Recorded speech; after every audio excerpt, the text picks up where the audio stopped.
Selamat datang di channel Bina Sejahtera Desa. Kita lihat hamparan sawah ini. Ini adalah hamparan sawah yang di musim hujan ini baru mulai nampak air. Tapi kalau kemudian di musim kemarau ini menjadi kering dan kemudian tidak bisa produktif sebagai lahan pertanian. Semua itu terjadi karena sistem irigasi kita sudah rusak.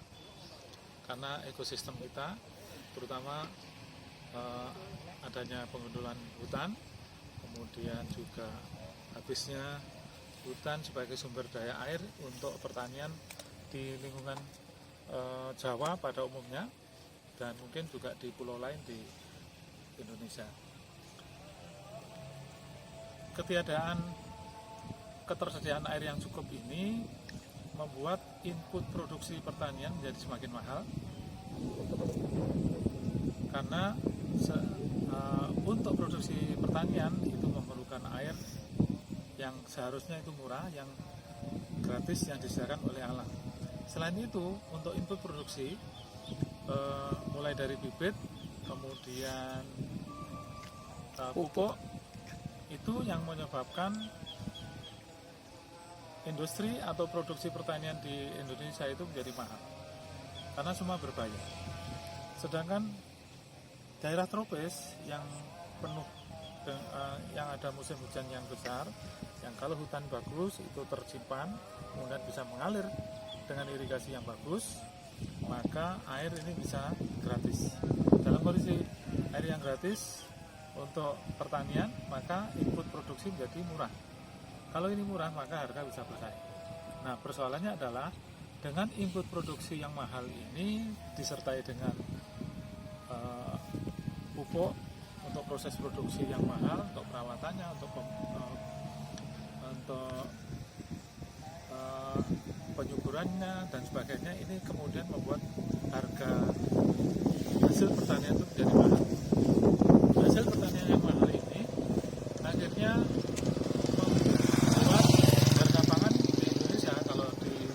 secara alamiah jadi mahal. Oleh karena itu ada intervensi dari pemerintah.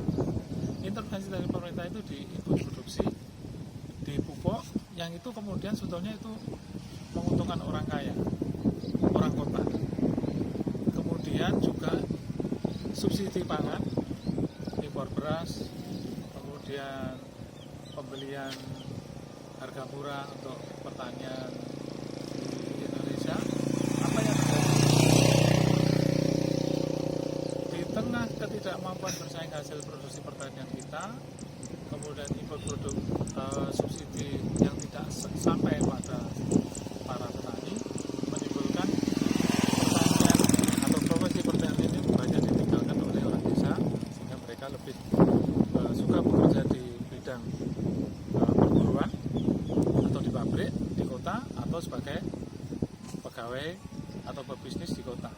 Ini yang kemudian memacu adanya urbanisasi, sehingga terjadi pemusatan manusia di kota. Lahan pertanian sebesar ini jadi tidak terkelola dengan baik. Termasuk ini contohnya adalah pengairan sawah dengan menggunakan listrik, sehingga biaya produksi pertanian menjadi semakin mahal.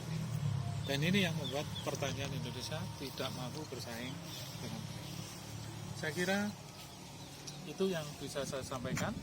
Mudah-mudahan di channel Bina Sejahtera Desa ini bisa dipikirkan suatu kebijakan yang lebih pro pada proses input produksi pertanian sampai ke proses produksi pertanian, sehingga harga hasil pertanian kita itu menjadi murah dan